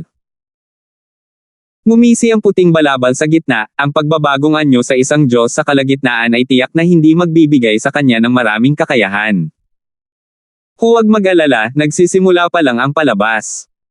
Kapag nandyan na silang lahat, hindi ba mas masaya na ayusin silang lahat ng sabay-sabay? 12:25. Habang papunta sila sa Casino Hotel, medyo nanahimik si Justin. Si Ron at Fidel na nakaupo sa harap ay hindi mahulaan kung ano rin ang iniisip ng kanilang amo. Pagkaraan ng ilang sandali, biglang ibinuka ni Justin ang kanyang bibig at sinabing, gumawa ng background check sa kanila, ang mga pangalan ng mga kalahok na miyembro, pangalan ng kanilang koponan at kanilang nakaraan, mas maraming detalye ang mas mahusay. Iulat sa akin bago ang pagbubukas ng seremonya bukas. Yes, Your Majesty Pluto. Tumango si Fidel. Sa katunayan, may ipinadala na siya para tingnan ang mga ito kanina. Inilabas ni Justin ang kanyang mobile phone at dinial ang numero ni Christine. Umaga pa noon sa oras ng Amerikano at mabilis na sinagot ng bituin ang tawag. Hades, nasaan ka ngayon? Bakit hindi kilala ang numero mo? Nakangiting tanong ni Christine. Sicily Island. Well, interesado ka pa bang pumunta sa Caesars Conference? Are you there to encourage and cheer for your subordinate? They will be under pressure though, pang-aasar ni Christine. Bahagyang napabuntong hininga si Justin, wala ako sa mood na pakialam sa conference ngayon. Hulaan mo kung ano ang nakita ko kanina. Ano? Isang kagandahan. Hindi ako nagbibiro sa iyo, walang magawa si Justin. Sige. Spill it out. I'll eat my breakfast, ngiti ni Christine. Pagkatapos ay sinabi ni Justin, nakakilala ako ng 5 lalaki na nakasuot ng puting balabal at gininto ang maskara. Binanggit nila na sasali sila sa Caesar Conference, ngunit marunong silang gumamit ng space laws at walang kabanalan. Biglang natahimik si Christine sa phone. Pagkaraan ng halos 1 minuto, nagsalita siya sa medyo solemn na boses, sigurado ka ba? Ginamit nila ang mga space laws. At wala silang kabanalan. Maliban kung ang kanilang lakas ay umabot sa isang antas na kahit ako ay hindi mo ari. Gayunpaman, hindi ko pa rin ito maintindihan, kaya sa tingin ko ikaw o ang iba ay dapat na lumapit at tingnan, sabi ni Justin. Sagot ni Christine, kakausapin ko si Poseidon at ang iba pa. Sumimangot si Justin, mukhang may alam ka sa tono mo. Bahagyang tumawa si Christine, hindi pa sigurado kaya walang kabuluhan na sabihin ito ngayon. Sasabihin ko sa iyo kapag nakita natin ito ng ating mga mata. Iyon ay sinabi, nang hindi binibigyang pagkakataon si Justin na magtanong pa, ibinaba niya ang telepono. Medyo nanlumo si Justin. Pakiramdam niya ay gumagaling na ang babaeng ito sa panggugulo ng mga tao, na para bang may sadyang itinatago sa kanya, ngunit hindi niya magawang pilitin na ibuka rin ang bibig nito. Kung tutuusin, masyadong mahaba ang buhay ng mga Diyos. Marami na siguro silang alam sa nakaraan na hindi niya maintindihan. Hindi inaasahan ni Justin na mauunawaan silang lahat ng sabay-sabay, ngunit umaasa siyang walang trahedya sa casual na paglalakbay na ito sa Sicily. Tulad ng pag-aalala ni Justin, isang cool, payat na kamay ang kumurot sa kanyang mukha ng ilang beses. Lumingon siya at nakita niya si Roslyn na nakangiti sa kanya ng maglaro. Huwag ka nang malungkot, hindi ba nandito tayong lahat? Kung may mangyari, paprotektahan ka namin ni Karen, seryosong sabi ng babae. Ngumiti si Justin at tumawa ng blanko, tumalikod at tumingin kay Karen na nakangiti, mas gamaan ang pakiramdam niya. Wala pang nangyari at hindi siya dapat nag-overthink, mas importante ang pagpapasaya sa mga babae. Hindi nagtagal, nakarating ang grupo sa Casino Hotel. Malaki ang pagkakaiba ng temperatura sa Sicily mula araw hanggang gabi, at medyo mahalumigmig na ang simoy ng dagat na humahampas sa mukha ng lahat. Ang mga neon lights ng hotel ay makinang at nakasisilaw. Ang buong baybayin ay puno ng mga mamahaling sasakyan. Sa ilalim ng mga ilaw sa kalye, maraming kaakit-akit na dilag ang nakahawak sa kanilang mga lalaki, naglalakad at nag-uusap. Ang kapaligiran dito ay malinaw na mas bukas at maingay kaysa sa nakaraang Federico Hotel. Karen at Roslyn ay sapat na sensitibo upang makaramdam ng isang bagay na espesyal sa paligid ng lugar. Lalong naging halata ang discomfort na ito nang dumaan sa kanila ang isang mahabang buhok na babae na may magandang puwitan at binti, na may kaakit-akit na eyeshadows, na spray ng maningning na pabango, at ang karamihan sa kanyang mga damit ay nagpapakita ng malalim na gully. Maraming panauhin, lalaki at babae, ang lahat ay nakatutok sa dalawang babae ng higit pa o mas kaunti, dahil sa naturang paaralan ng kagandahan, ang makeup ng dalawang babaeng ito ay masyadong pure.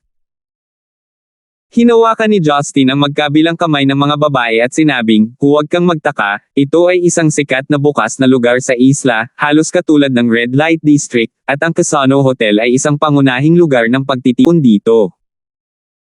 Habang naglalakad sila patungo sa hotel, ang dalawang babae ay tumingin kay Justin na may kainahinala. Mukhang pamilyar ka sa lugar na ito, maasim na tanong ni Rose. Kalmadong sinabi ni Justin, madalas itong binanggit ni Ron, dahil naglakas loob akong dalhin ka rito, paano kita mapapalungkot, Ron, hindi ba? Agad namang tumango si Ron na nakangiti. Ladies, how will His Majesty Pluto like this kind of low-level beings? Don't you both doubt him, it was all from me. Pagkatapos ay gumaan ang pakiramdam ni na Roslyn at Karen, kung dati ay tumatambay si Justin sa mga gumagala na warbler na ito ay kasuklam-suklam. Itong mga babaeng Balkan Mediterranean style na dumaan na may nakabibighani ng ngiti ay mukhang kakaiba sa lahat ng anggulo. Sa pamamagitan lamang ng makita ang ilan sa kanila na nagtitipon-tipon sa paligid ng isang mayamang tao, makikita ng isa kung paano sila namumuhay ng walang katotohanan. Nang makitang sa wakas ay hindi na nagtanong pa ang dalawang babae, tahimik na itinaas ni Justin ang kanyang mga kilay kay Ron, at si Ron ay kumikislap din sa emosyon, ang matanda at ang mga bata ay nasa tacit understanding. Bilang karagdagan sa maraming kapansin-pansing mga puta, ang iba pang mga pasilidad tulad ng mga swimming pool, gymnasium, at casino ay magagamit at maluho. Hayaan ng isang linggo, maaari kang mabuhay ng isang buong buhay kahit sa isang buwan. Pagpasok sa isang marangyang suite na may sinaunang istilong Griego, ang mga dingding ay puno ng mga larawan ng mga sinaunang bayani, at lahat ng kasangkapan ay simple at maislan.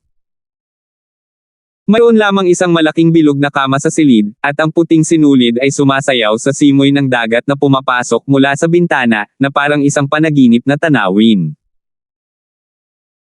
Nang makita ng dalawang babae ang isang kama lang, hindi nila maiwasang mamula, lalo pa si Karen, maging si Roslyn na, naglingkod sa isang asawang magkasama, nang higit sa isang beses kasama si Talia, hindi niya mapigilan at gawin ang gusto niya sa sinuman. Dito tayo matutulog ngayong gabi. Hindi maiwasang magtanong ni Rose. Humalaklak si Justin, oy, wala tayong choice. Walang ibang kwarto kapag peak period. Kasinungalingan. Kasinungalingan o hindi, walang makakatakas sa inyo ngayong gabi, nagkunwaring seryoso si Justin. Hindi mapigilan ni Karen ang pagpawisan sa kanyang mga palad dahil sa kaba. Ang gameplay na ito ay masyadong kapana-panabik para sa kanyang mga nerbiyos. Siya ay isang mabuting babae mula pagkabata at hindi inaasahan na makakatagpo ng ganoong araw. Ano ang mas masama? Ito ay hindi mapaglabanan. Naramdaman ni Justin ang kanyang kaba at nagbiro sa kanyang tenga, Karen, huwag kang matakot. Masaya na kasama mo si Rose, may karanasan siya sa lugar na ito at kaya kanyang turuan. Ikaw. Napakawalan Gia. Si Karen na karaniwang kalmado ay nagsimulang mamula at sinuntok ng malakas si Justin. Nang marinig ito ni Rose, nalaman niya na si Karen ay birhen pa, at nagulat siya na si Justin, na isang hayop, ay nanatiling tikom ang kanyang bibig. Kasabay nito, isang alon ng masasamang pag-iisip ang bumangon sa kanyang puso. Hindi pa pala sinasaktan mo si Karen, hehe. Karen, huwag kang mag-alala, susubaybayan at gagabayan ka ng kapatid mo, nakangiting sabi ni Rose. Sheesh, mas bata ka sa akin. Pakiramdam ni Karen ay tapos na siya at aasa rin siya ng dalawang walang prinsipyong lalaki at babae na ito. Mas matanda ka lang sa akin pagkatapos ng gabing ito, ngayon ay kapatid ka na, mabilis na pumunta ang kamay ni Roslyn para kurutin ang puwitan ni Karen. Si Karen ay sinalakay, at halatang ayaw umamin ng pagkatalo. Kapag boring ang mga araw, nakipaglaro na ang dalawang babae sa isa't isa at hindi na nahiya, kaya diretsyong pinuntahan niya ang dibdib ni Rose. Biglang tumalon-talon ang dalawa sa loob ng kwarto, pero salamat sa mataas na kisame, hindi nabunggo ang kanilang mga ulo. Habang nakaramdam ng kaunting kawalan, si Justin ay mukhang nasisiyahan sa mga mata, ngunit kung tatanggalin nila ito at tumalon muli, ito ay magiging mas kapanabik, sayang. Hindi niya maiwasang makaramdam ng pananabik na tapusin ng mabilis ang hapunan para maipagpatuloy niya ang laro. Sa pagkakataong iyon ay may kumatok sa kanilang pintuan. "Come in," pahiwatig ni Justin sa dalawang babae na tumira muna. Ang pumasok ay si Ron. Medyo awkward ang kanyang ekspresyon, at nag-aatubili siyang ngumiti at sinabing, "Kamahalan Pluto, narito si Sauron." Naririto rin sina Macedon at Edward, naghihintay na makita ka. "Oh, this late ha?" Tumingin si Justin sa mukha ni Ron at nagtanong, "Ano ang nangyayari sa iyo, ano ang sikreto sa akin?" Mapait na ngumiti si Ron at buong tapang na sinabi, "Taos puso akong umaasa na. Mailigtas mo ang buhay ni General Sauron sa ngalan ng maraming taon ng kapatiran." 12:26. Nang makita si Ron na biglang bumibigkas ng ganoong pagsusumamo, sumimangot si Justin at lumubog ang kanyang mukha. "Parang may nangyaring masama," tumikim si Justin at hindi na masyadong nagtanong, "Halika, dahil nahihiya kang sabihin, ako mismo ang hihingin." Susundan sana sina Karen at Roslyn ngunit winagayway ni Justin ang kanyang kamay at malumanay na sinabi, "Hindi nyo na kailangang makipagkita sa kanila ngayon, baka may problema sa lalaki na lutesin. Hindi bagay para sa inyong dalawa na naroon." Hindi rin nagpahalata ang dalawa, bukod pa rito, maraming mga kawili-wiling lugar upang tuklasin sa hotel at maaari silang maglaro ng mag-isa. Kasunod ng patnubay ni Ron, pumasok si Justin sa VIP reception room sa hotel. Marami ng mga kakilala ang nagtipon sa malambot na Persian carpet. Maliban kay Sauron na nakauniporme ng hukbong dagat at Macedon na malaki ang tiyan, si Edward at ilang iba pang matataas na miyembro ng Zero at Sea Eagles ay magalang ding tumayo sa loob. Matapos makita si Justin, tumango ang mga tao sa mahigpit na ekspresyon ngunit nanatiling tahimik.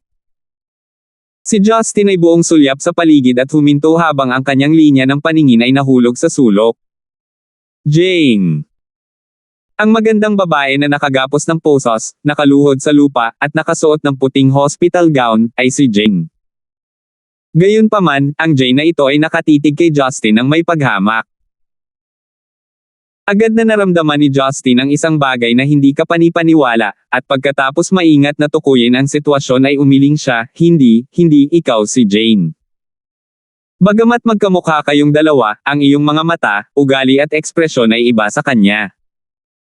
Nagkatinginan ng iba at napabuntong hininga. Sa katunayan, masasabi ni Justin sa isang sulyap. "Anong nangyayari? Sino ito?" Nahulaan ni Justin ang kalahati ng gustong sabihin ni Ron ngunit natakot siya at lumalim ang kanyang boses. Sinulyapan ng nakakapasong mga mata ni Justin, lahat ng kanilang mga puso ay hindi namamalayan na nagsimulang tumibok ng mabilis, at isang mahinang pamimilit ang bumalot sa kanilang mga puso, dahil hindi sila naglakas loob na tumangala. Isang hakbang pasulong si Sauron, at same time na lumuhad sa isang tuhod ang taong pula ang buhok. "Kamahalan Pluto, ito ay aking pagpapabiya sa tungkulin. Si Prinsesa Jane ay inagaw." Parang may kuryenteng dumaloy sa kanyang isipan, si Justin ay nagmamadaling sumulong at kinuha ang kwelyo ni Sauron. Ang matangkad at matipunong katawan ni Sauron ay tila medyo marupok sa sandaling ito. "Sasama ka ulit." Si Macedon at ang iba ay balisa at gusto siyang kumbansihin, ngunit pinigilan sila ni Ron na umiiling. Mabilis na sumagot si Sauron, "Oo. Prinsesa Jane, kinidnap siya." "Mga tanga. Di ba nasa England si Jane? How could you let her get kidnapped in England? What are you doing? I gave so much to command, are they all decorations? What the hell is going on?" Ang mga mata ni Justin ay mabangis na kumikinang, tulad ng isang halimaw na makakain ng mga tao, ang kanyang dagandong ay halos yumanig sa buong sala. Ang kutis ng lahat ay mapatla, at napakatagal na mula noong galit na galit si Justin. Pero walang nagulat, dahil napaka-espesyal ng pagkakakilanlan ni Jane sa kanya.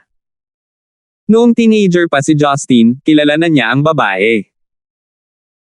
Sa paglipas ng mga taon, napanood niya ang babaeng ito na unti-unting lumaki sa isang napakagandang kagandahan, ang tangke ng solusyon sa likod ng mga eksena, ang full-time na doktor na namamahala sa kanyang sakit, at ang hindi mabilang na tulong at sakripisyo sa daan. Hangga't kailangan ito ni Justin, palaging sisikapin ni Jane ang kanyang makakaya upang matugunan ang kahilingan ni Justin ng walang pag-aalinlangan, ngunit hindi kailanman humingi ng anumang kapalit. Kung tutuusin ang kabaitan niya, gaano man kalaki ang kabutihang natanggap niya noon, dapat noon pa man ay nabayaran na iyon. Kung tutuusin, ang nakatagong sakit sa ulo ni Justin ay ganap na masisira sa kanya kung hindi ito kontrolado ni Jane, ngunit hindi siya nagkaroon ng kahit kaunting kawalang kasiyahan. Ang ganitong uri ng damdamin, pabayaan si Justin, maging ang mga tao sa paligid niya ay taos-pusong hinangaan ito. Kung ang sino man sa mundong ito ay may utang kay Justin, malamang na si Jane iyon. Dahil dito, si Sauron, na namamahala sa pagprotekta kay Jane, ay bihirang nang ahas na harapin ang mga tingin ni Justin, at sinabi sa mahinang boses, "Ito ay aking kapabayaan." Pagkatapos ng kabilang partido ay nagpadala ng isang tao upang palihim na kidnapin si Princess Jane, nagayo sila para sa isang peking ihulog. Hanggang ngayon, dapat kong dalhin si Princess Jane sa Scissors Conference, ngunit ito ay isang kaina-hinala na reaksyon ni Princess Jane, ngunit ito ay isang kaina-hinala na reaksyon ni Princess Jane, ngunit ito ay isang kaina-hinala na reaksyon ni Princess Jane. Siya ay, hindi niya nakakalimutan ang kanyang appointment sa iba. Inihagis ni Justin si Sauron sa lupa. Sa ganitong kalagayan, kahit na siya ang kanyang matandang kasamahan, hindi siya magpapakita sa kanya ng mabuting ugali. Yung babaeng yon, peke ba yung sinabi mo? Oo, bumangon si Sauron mula sa lupa at tumango, "Kamahalan Pluto, huli akong dumating ngayon. Ang isa ay dahil wala akong lakas ng loob na harapin ka, at ang isa pa ay utusan ng aking mga tao na magsagawa ng background check sa babaeng ito sa lalong madaling panahon." Nalaman namin ang tungkol sa kanyang background bilang isang especially iyan ng Russia, na dating kabilang sa Black Widow, na teroristang organisasyon, ngunit ang kanyang mukha ay ginawang rebel ng nanetech na organisasyon, ngunit ang kanyang mukha ay ginawang rebelyon ng nanetech na organisasyon. Teknolohiya sa pag-imprenta na hindi pa opisyal na lumalabas sa kasalukuyang lipunan. Napakahusay ng teknolohiya, ipinapalagay na matagal nang nagpaplano ang isang espesyal na koponan upang kumpletuhin ang pagpapalit. Sinasabi mo, hindi mo nahanap si Jane. Malamig ang mga mata ni Justin. Tumango si Solen bilang default na nahihiya. Sinubukan ni Makida na pakalmayan ang sitwasyon at sinabi, "Kamahalan Pluto, ipinadala ko ang lahat ng Mossad sa ilalim ko upang tuklasin ang buong Europa, anumang mga palatandaan ay agad na iuulat, naniniwala ako na may maririnig tayo sa lalong madaling panahon." Hindi siya pinansin ni Justin, ngunit tinanong niya si Edward, "Alam ba ito ni Catherine?" Walang magawang ngumiti si Edward, "Hindi pa alam ng tiyahin ko. Nasa Wales siya. Mahigit kalahating buwan na siyang abala sa pagdiriwang ng bagong taon at hindi pa siya nakikipagkita sa kapatid kong pinsan.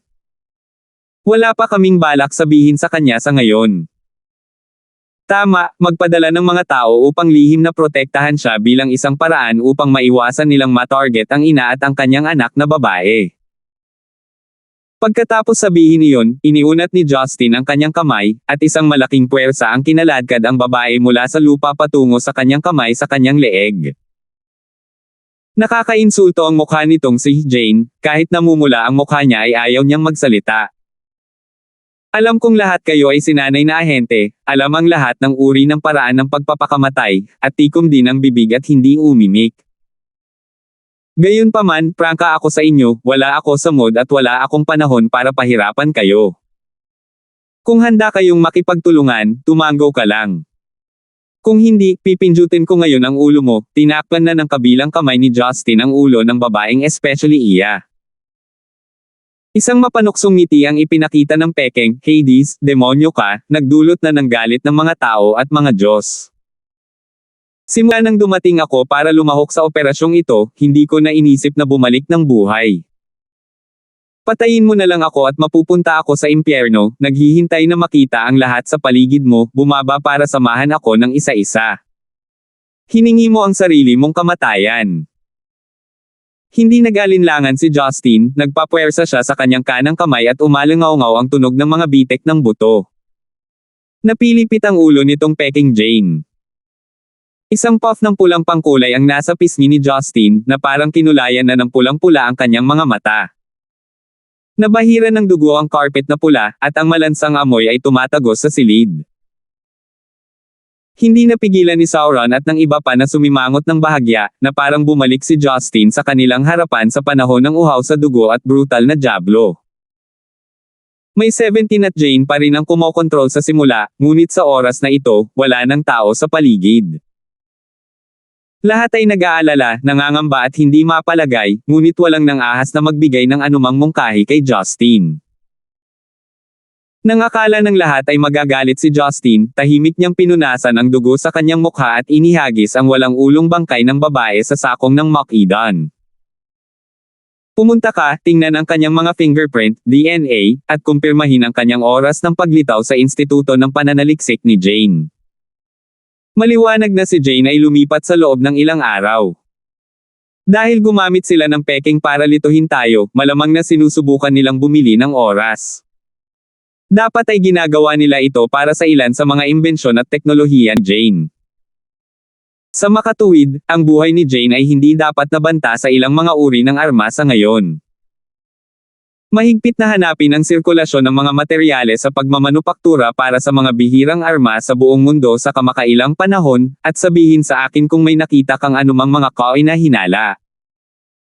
Matapos makinig sa pagsusuri ni Justin, naliwanagan si Mock-Edan at ang iba pa. Tunay nga, kung panay ang pananakot sa kanila, hindi na nila kailangang subukang maghanap ng peking papalit kay Jane na kinidnap. Makikitang gusto talaga ng kabilang partido na bumili ng oras, pero kahit papaano ay panahon ng Caesar Conference at bibiyahe raw si Jane, kaya naman na-expose sila. Inakala ng lahat na hindi makokontrol ni Justin ang karahasan sa kanyang utak, ngunit bagamat siya ay galit, nagawa pa rin niyang patatagin ang kanyang pag-iisip. 12:27 Nangako si Mock-Edan, at hiniling sa kanyang mga tauhan na dalhin ang dagwang bangkay ng babae, at agad na lumabas ng sala kasama ang kanyang mga tauhan. Alam na alam niya na kung may nangyari kay Jane, hindi iyon katawa-tawa. Sa makatuwid, kung ipinakita ni Justin ang kanyang tunay na kulay, maaari niyang gamitin ang paraan ng pag-uugnay sa siyam na pamilya, sa Bloodbath Europe. Pagkatapos ay maagap na iminungkahi ni Edward, kami ang pamilya Rothschild ay kasangkot sa internasyonal na underground na kalakalan ng lahat ng mga bihirang metal at elemento. Susuriin ko ito at umaasa na makakatulong ito. Mas mabuting hanapin mo pa ang ilan sa mga mapagmataas na alagad ni Jane at lihim na suriin ang kanyang kamakailang mga proyekto sa pananaliksik. Subukang paliitin ang saklaw hanggat maaari, mungkahi ni Justin. Understood, umalis kaagad si Edward. Saglit na nag-isip si Justin, lumingon at tumingin sa lalaking may pulang buhok na nakauniporme ng militar. Si Sauron, na ang mukha ay kasing puti ng isang piraso ng papel, nakatayo pa rin sa pwesto, naghihintay sa mga salita ni Justin. Sauron, mas mabuting maliwanagan ka. Kung hindi nakabalik ng ligtas si Jane, hindi ka masisisi. Hindi kita papatayin, ngunit ang walang kakayahan na kahihiyan na ito ay sasamahan ka habang buhay hanggang sa araw na ikaw ay malibing. Sauron stood attention and gave a military salute, Your Majesty Pluto, the life of my family was given by you. Ikinahihiya ko ang pangako ko sa iyo, na bigo akong protektahan si Princess Jane. Handa akong gampanan ang lahat ng responsibilidad, please give me a chance to compensate for my mistakes. Hahanapin ko ang kinaroroonan ni Princess Jane sa pinakamaikling panahon. Mas mabuting huwag mo na akong bigan. Oo. Ikinawi ni Sauron ang kanyang kamay, ilang matataas na opisyal ng Sea Eagles at mabilis na umalis si Zero matapos batiin si Justin. Pagkaalis ng lahat, lumapit si Ron at bumulong Your Majesty Pluto, actually. Kung talagang napakataas ng level of combat capability ng kalaban, baka hindi na kaya ni Sauron. Kumunot ang noo ni Justin, sa tingin mo ba hindi ko iyon inaasahan? Nako!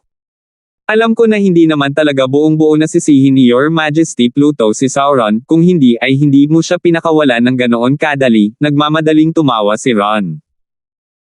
Napabuntong hininga si Justin, sana lang na ay parinig ko ang alarma para sa kanila.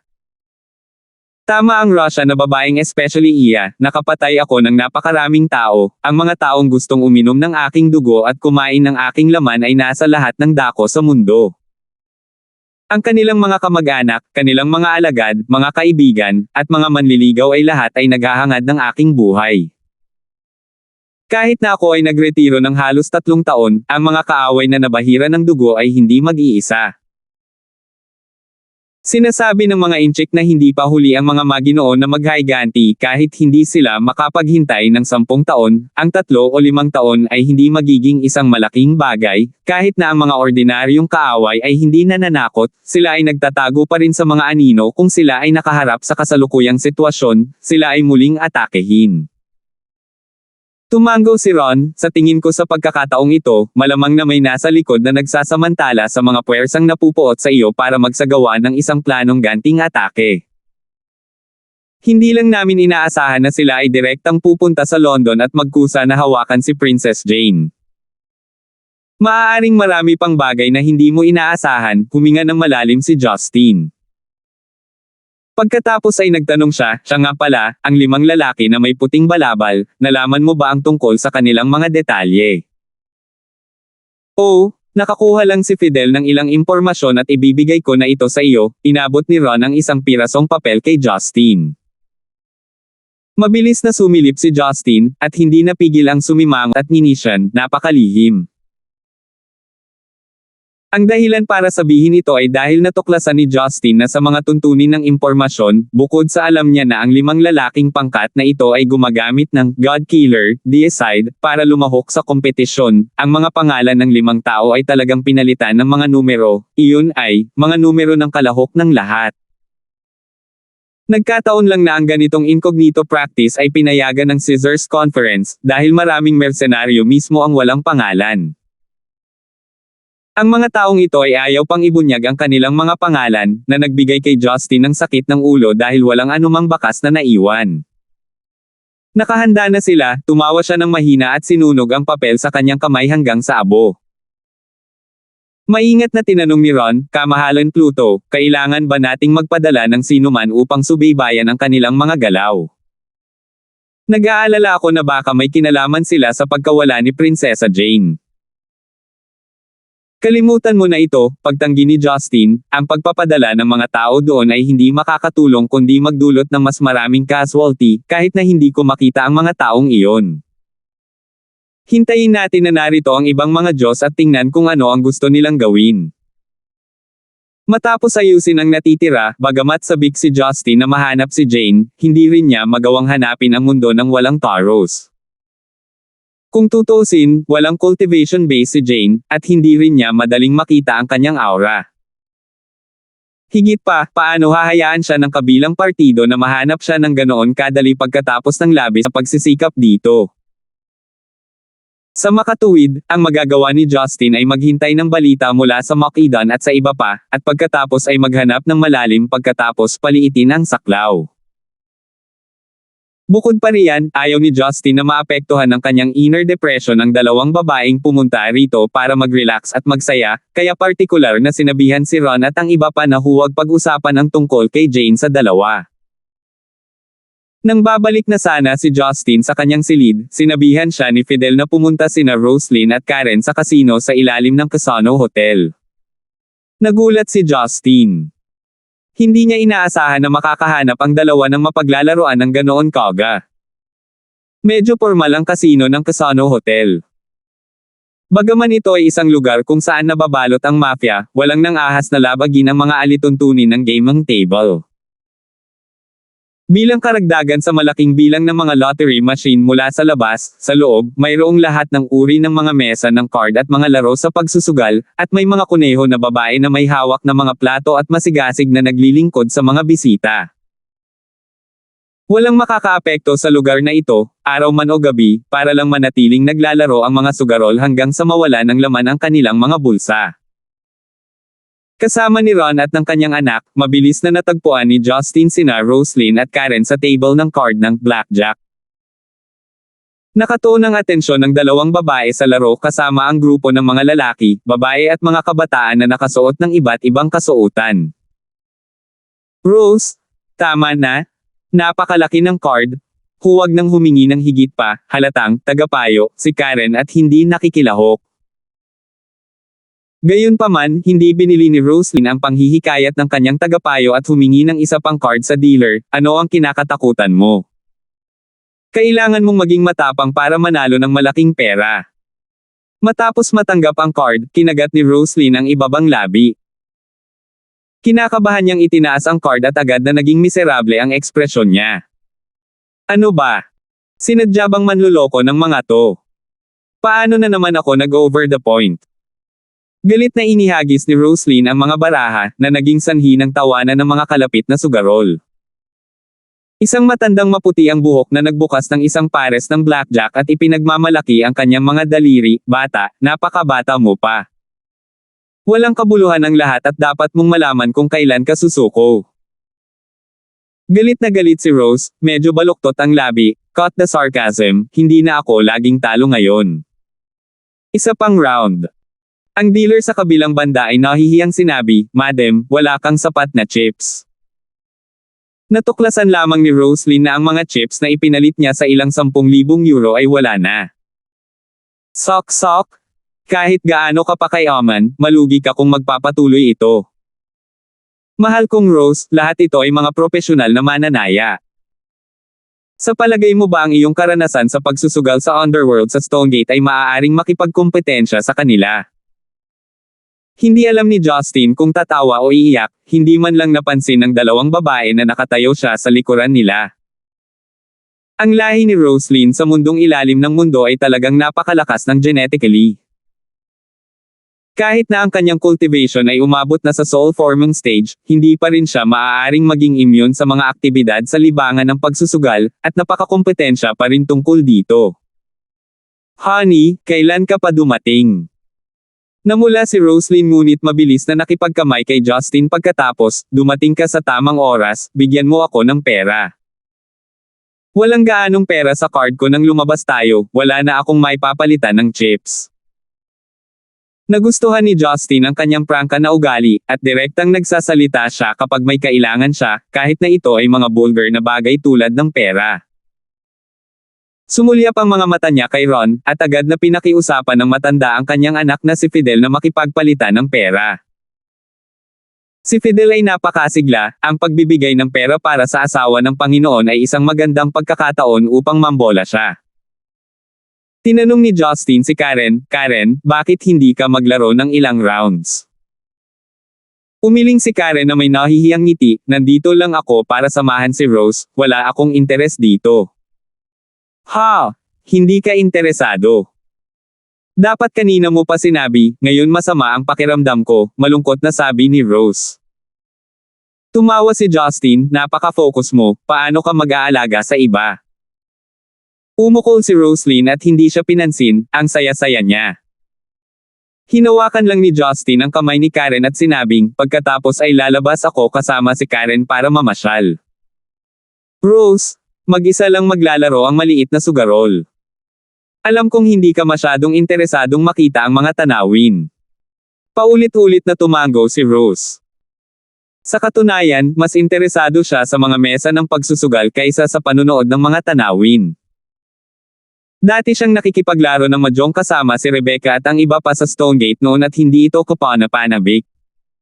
12:28 Matapos ibigay kay Roslyn ang pera sa pagsusugal na gusto niya, hinailan ni Justin si Karen palabas ng kasino at pumunta sa kaakit-akit na night beach sa labas ng hotel.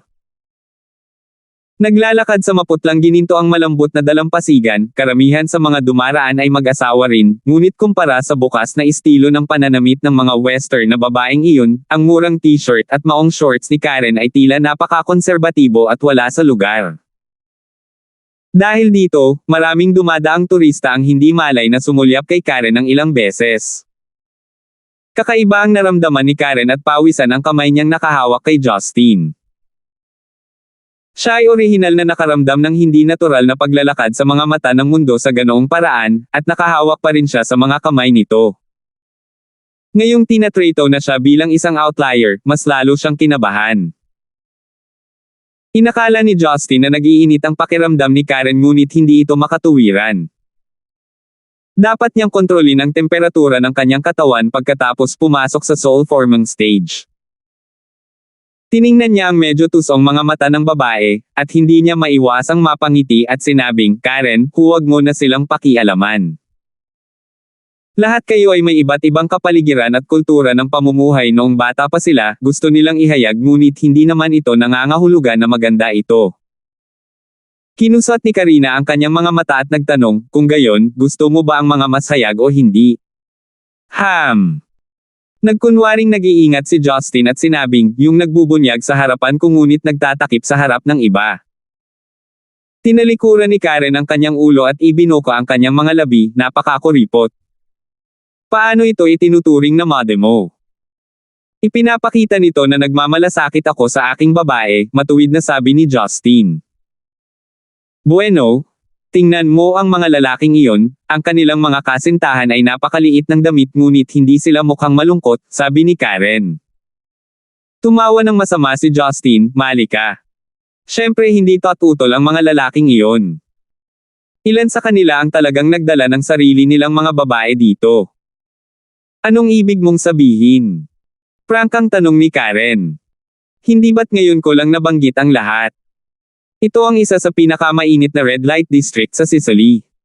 Karamihan sa mga lalaking ito ay para magsaya. Ang mga babaeng ito ay nagsisikap na kumita ng pera, syempre ganito ang kanilang pananamit para makaakit ng mga customer."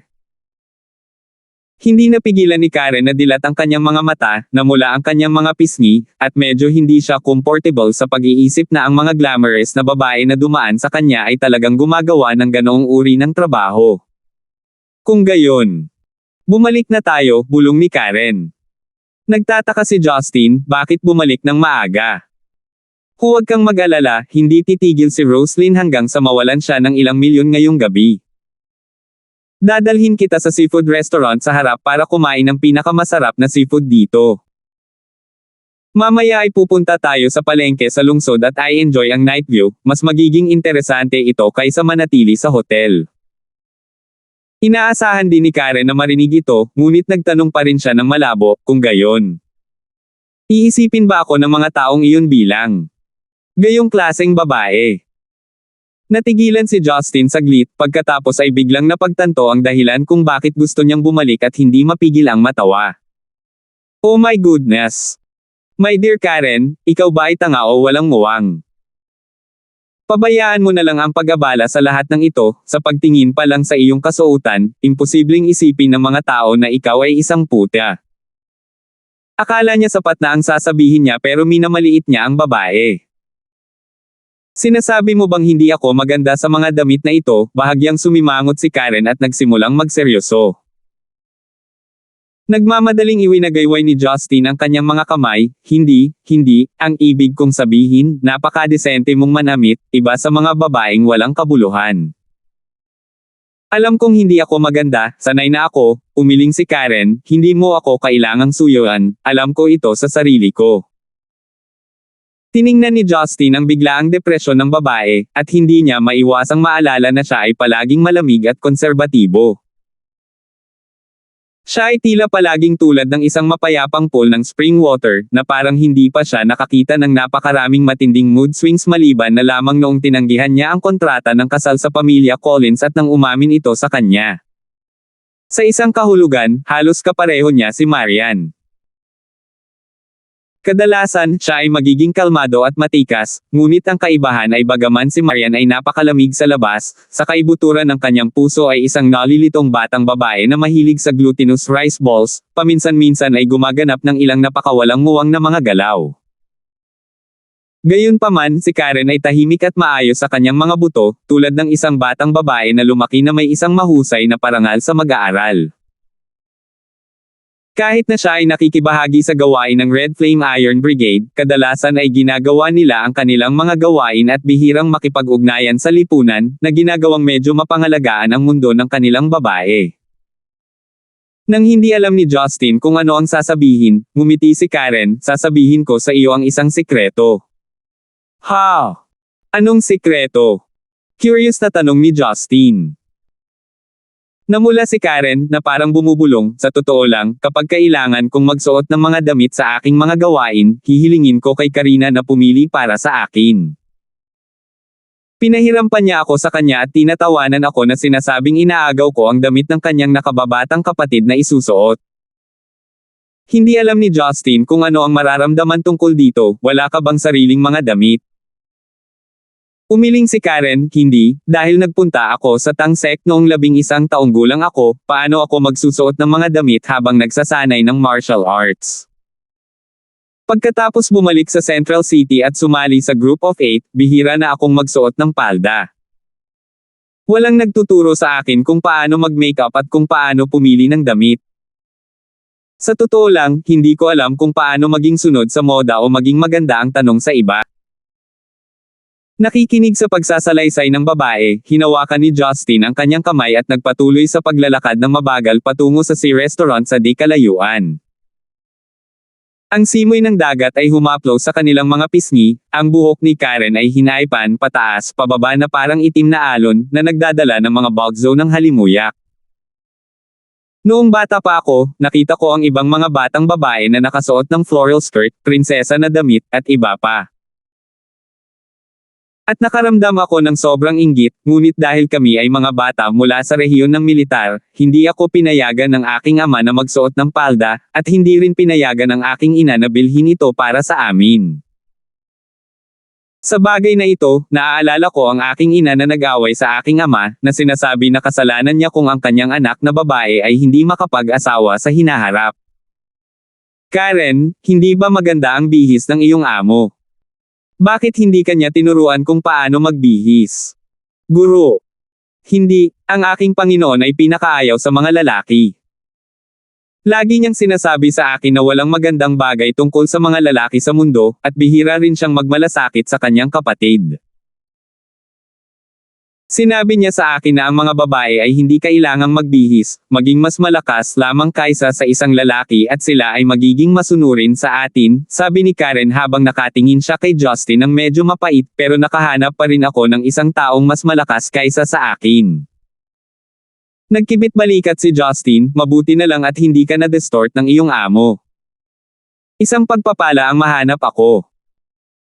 Paano ka dadalhin ng ibang mga lalaki sa ganoon kagandang lugar para magbakasyon, samantalang marami pa ring tao ang nagmamadaling magbayad para sa iyo? Isang kakaibang ngiti ang sumilay sa mga mata ni Karen, sinabi niya, "Honey, you know what, you can't hide things from me." Anong ibig mong sabihin, bakit mo nasabi bigla? Tumigil si Justin. Noong una kang bumalik sa Zenica, ang Red Flame Iron Brigade ay nakatanggap kaagad ng balita. Pagkatapos ng mahabang panahon na pag-isipan ito, pinadala nila ako, ang pinakamagaling sa lightweight martial arts at concealment, para lihim na mag-monitor. Bagamat bago pa ang malakihang insidente ng Underworld Rush sa Stonegate at paminsan-minsan lang ako nagpunta para tingnan ka, matagal na kitang pinagmamasdan, sabi ni Ning Collins. Tumango si Justin, syempre alam ko ito ngunit hindi ako gaanong nag-abala.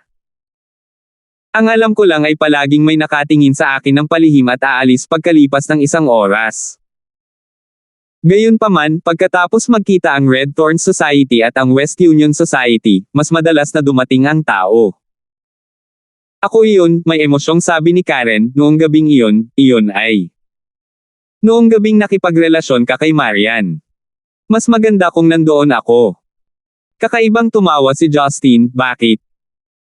Kung hindi ko nakasama si Marian noong araw na iyon, sa tingin mo ay magkakaroon ka ng pagkakataong sumakay muna. Hindi ko akalain. Ayoko lang na mabuli mo si Marian, tutal kilala ko na siya mula pa noong bata ako, mamantong hininga si Karen, pero siguro ang lahat ay nakaayos na ng tadhana, at kahit nandoon ako sa araw na iyon, baka piliin kong huwag itong pigilan. Kung tutuusin, wala sa tungkulin ko iyon.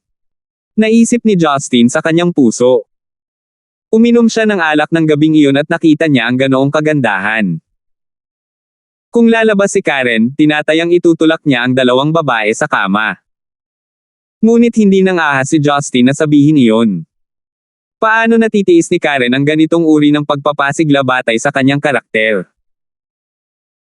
Anyway, bagamat saglit lang tayong magkasama, baka mas kilala kita kaysa sa sarili mo, dahil 2 taon na kitang pinagmamasdan, matagumpay na sabi ni Karen.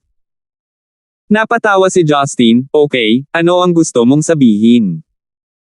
May balak kang itago sa akin at kay Roslyn at labis kang nababalisa at nag-aalala ngayon, Mataray na sabi ni Karen. 12:29.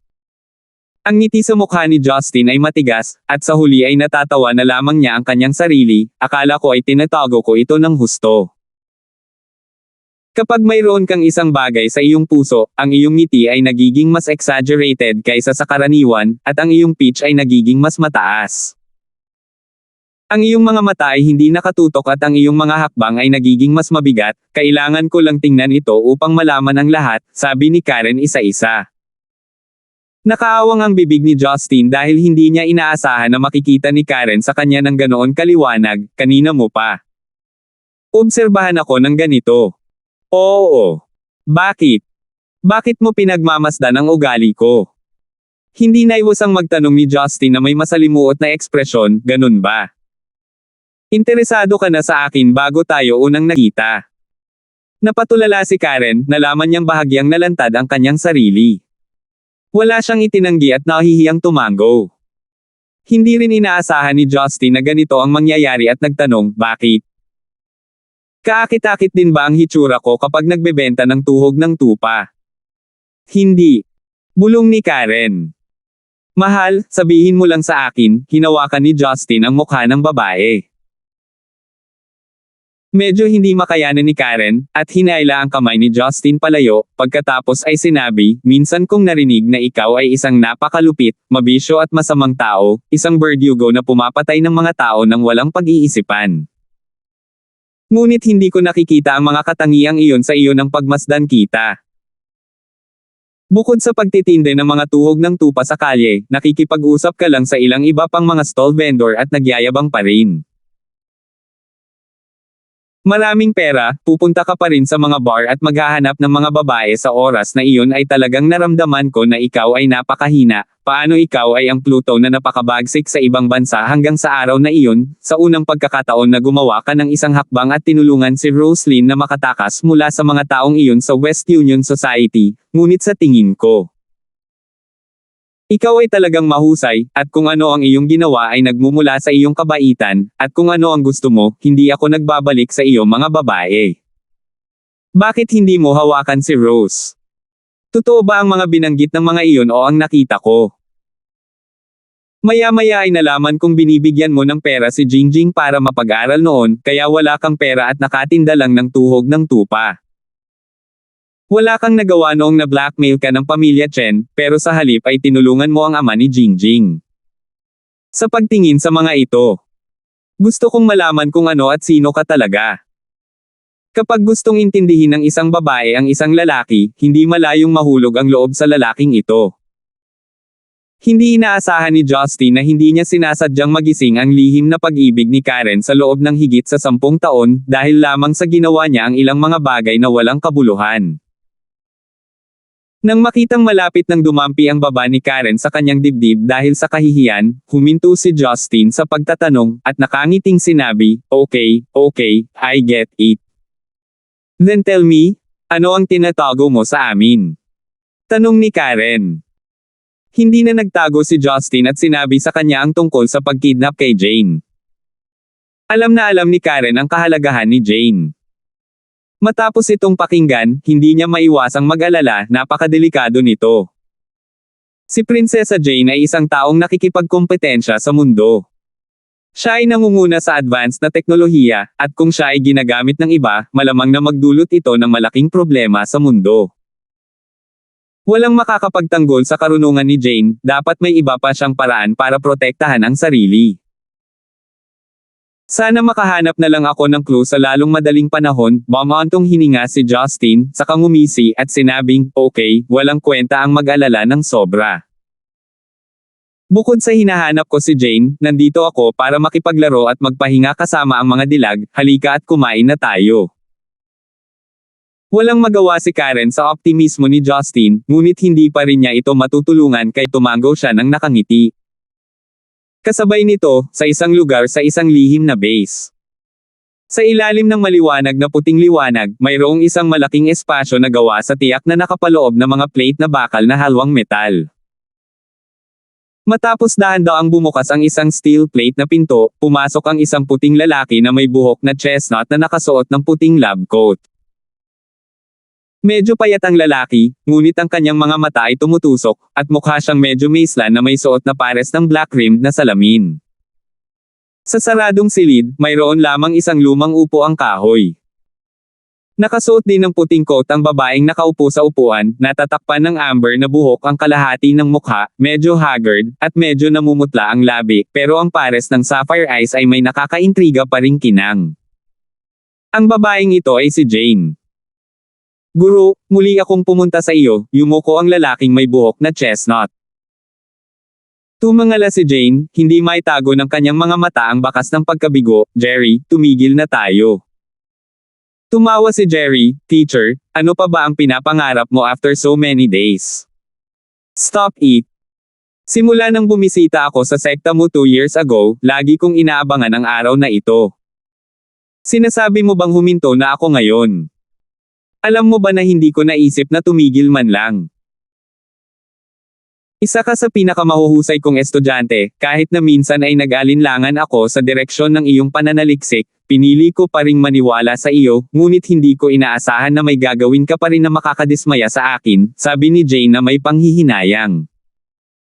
Isang bakas ng pagkakasala ang sumilay sa mga mata ni Jerry, ngunit ito ay panandalian. Teacher, tatanungin kita muli, ano ang huling sintetikong elemento ng FURY? Napabuntong hininga si Jane, bakit hanggang ngayon nahuhumaling ka pa rin dito? Akala ko kapag alam mo na ang ibig sabihin ng birth of FURY, titigil ka na. Bakit ako titigil? 2 taon kitang sinundan, at sa wakas nahanap ko na ang gusto ko, bakit huminto? Nag-aalalang sabi ni Jerry. Huwag mo nang hayaang bulagin ng galit ang iyong mga mata, Jerry, umiling si Jane, alam na alam mo, kung gagawin ang FURY, ano ang mangyayari. Pagkatapos kong lumikha ng kumpletong sistema ng disenyo 3 taon na ang nakakaraan, wala nang planong bumuo pa nito. Kasalanan ito laban sa buong sangkatauhan, at hindi ito isang bagay na dapat nating gawin ng mga siyentipiko. Kung sino man ang lumikha nito, ang tao ay nagkakasala laban sa sangkatauhan. Ngunit napapanatili mo pa rin ang sistema ng disenyo nito, tama ba? Ngumisi si Jerry, mahal na Guro Jane, ikaw ang aking idolo. Noong unang panahon, habang nag-aaral ako sa iyo ng masinsinan, lalo kitang iginagalang. Ang pinakamahalagang bagay kung bakit mo ako gusto bilang isang mag-aaral ay mayroon tayong isang bagay na pareho, lahat tayo ay nag-aatubili na sumuko sa mga mahusay na tagumpay sa siyensya. Kahit na ito ay sirain ng sangkatauhan. Bagamat gusto mong itago ang lahat ng ito, tahimik ka pa ring sinasabi na hindi mo nagagawang lihim ang lahat. Oras.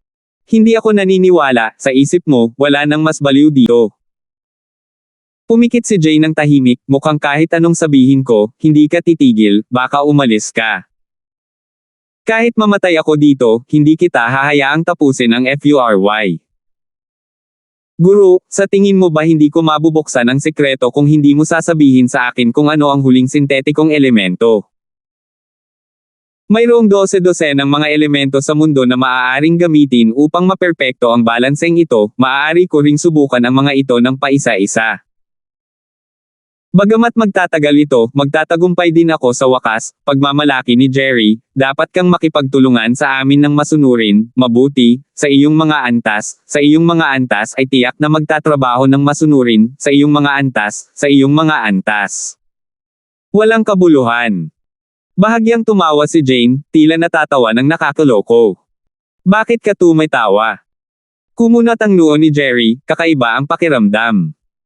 Yung Diablo na binanggit mo, marami talaga siyang pinatay. Naiintindihan ko na hindi mabilang ang mga taong gustong maghayganti sa kanya, pero ano ang ginagawa mo ngayon? Sa tingin mo ba kung lumikha ka ng FURY, mapapatay mo siya? Alam mo ba kung gaano siya kalakas? Wala kang pakialam. Kahit hindi ko siya mapatay, papatayin ko lahat ng tao sa paligid niya. Hayaan siyang matikman ang paghihiwalay ng buhay at kamatayan. Umirap si Jerry. Sa paggawa nito ay mas malupit ka kaysa sa isang demonyo. Pinatay ni Justin ang maraming tao, ngunit gusto mong sirain ang lahat ng sangkatauhan. Saway ni Jane. Malamig na ngumuso si Jerry, guro, hindi mo kailangang mag-alala tungkol sa kaligtasan ng mundo. Kapag nahanap ko na ang huling elemento, ito na ang sandali kung kailan tayo darating upang lumikha ng isang bagong kaayusan sa mundo. Masyado kang walang kamuwang-muwang, Jerry, tumangala si Jane, kung maaari akong maging guro mo sa antas na ito, ako pa ba si Jane? Kung ang huling elemento ay isang elementong umiiral na sa mundong ito, kung gayon. Napakadaling gawin ang FURY. Namutla ang mukha ni Jerry at sumigaw, pwede ba? Artificial na elemento. Kinagat ni Jane ang kanyang mga labi, akala mo ha? Oo, sa mundong ito, walang nakakaalam ng huling elemento maliban sa sarili ko at hinding-hindi mo malalaman. Naninigas ang mukha ni Jerry, walang saysay ang trabaho niya sa loob ng maraming araw. Sa huli ay sumilay sa gilid ng bibig ni Jerry ang isang mapait na ngiti, teacher, mukhang malaki talaga ang agwat namin sa inyo. Hindi ko inaasahan na lalampas ka sa saklaw ng mundong ito. Pero bale, kung hindi ka makikipagtulungan sa amin na lumikha ng huling elemento. Tapos, ang grupo ng mga bata sa tabi ng simbahan ng Santa Maria. Baka, hindi na muling masisikatin ng araw ang bukas. Biglang nagangat ng ulo si Jane, hindi makapaniwalang tumingin kay Jerry, baliw ka ba? Mga bata lang sila. Mga inosente. Mga cancer patient at napakabata pa nila, paano ka? Siyempre kaya ko. Wala ka namang maitutulong na pagalingin ang cancer ng mga ulilang iyon, bakit hindi ko sila hayaang makilala ng mas maaga ang Diyos? Hindi ba mas masakit iyon? Jerry. You are insane. You are no longer my student. No more. Nagsimulang tumulo ang luha sa mga mata ni Jane. Ngumiti ng nakakatakot si Jerry at sinabing, sa huling pagkakataon, makipagtulungan o tumanggi. Huminga ng malalim si Jane, pumikit at nag-isip ng matagal. She then sighed, fine. Sasama ako sayo. Ako na ang bahala. Hindi napigilan ni Jerry na tumawa ng malakas nang marinig niya ang sinabi nito, teacher.